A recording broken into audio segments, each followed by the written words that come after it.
The Navy SEAL accused of fatally stabbing an injured person in Iraq texted a photo of a dead ISIS fighter and wrote, "Good story behind this, got him with my hunting knife," prosecutors said in court on Tuesday.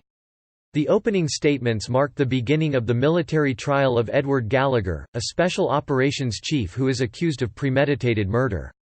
A jury of 7 men was impaneled in a military courtroom in San Diego for the case. The prosecutor, Lieutenant Brian John, said the jury will hear testimony from witnesses who saw Gallagher pull out a knife and stab an ISIS prisoner in the neck. Gallagher later tried to systematically intimidate other SEALs who would report him for his actions, John said. But Gallagher's defense attorney Tim Parlatore said there was no credible physical evidence for the murder charge against him. He said the witnesses all had an admitted hatred towards Eddie. "This case is not about murder. It's about mutiny," he said. The other witnesses didn't want to get into the fight, Eddie wanted to get into the fight. Gallagher is accused of multiple violations of military law that took place while he was deployed in the Iraqi city of Mosul in 2017. If convicted of murder, Gallagher would face life in prison. His case has garnered attention from President Donald Trump, and he has won support from U.S. Representative Duncan Hunter, a California Republican who served as an artillery officer during a 2004 tour in Fallujah, Iraq. In an interview with Barstool Sports 2 weeks ago, Hunter defended Gallagher and said his own unit killed probably hundreds of civilians in Fallujah. Gallagher's alleged victim might have been killed in a way that you don't personally agree with, because you say it's against the laws of war, Hunter said. As opposed to artillery killing civilians, women and children, because it's kind of indiscriminate in a way. It's not a sniper weapon, right?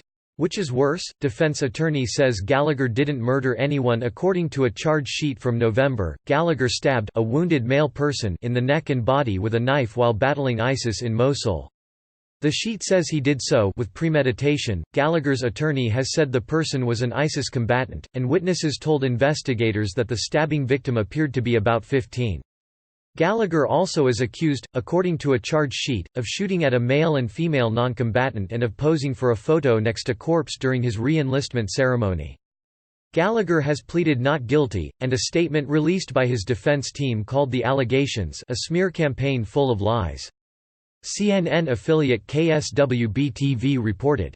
Gallagher, 40, is a highly decorated veteran who has served 19 years in the Navy, according to KSWB. His attorney, Colby Vokey, told reporters in January that Gallagher didn't murder anyone and that he and other special operators are asked to do unimaginable things on the battlefield. "This is a travesty of justice and it needs to be righted," Gallagher's wife, Andrea, told CNN in January. Separately, a Navy judge removed lead prosecutor Chris Chaplak from the case earlier this month. In his ruling, the judge, Capt. Aaron Rue, said the prosecution sent emails to the defense and a reporter that were embedded with email tracking code, according to KSWB. The coding in the emails gave the prosecution the ability to track the recipient's email activity. The devices were ordered with Chaplak's knowledge as part of a Naval Criminal Investigative Service probe into media leaks in the case. The defense argued that Chaplak was unfit to prosecute the case because future investigations into the legality of the email tracker could create a conflict of interest. Thanks for listening to BIT News. Subscribe for more content.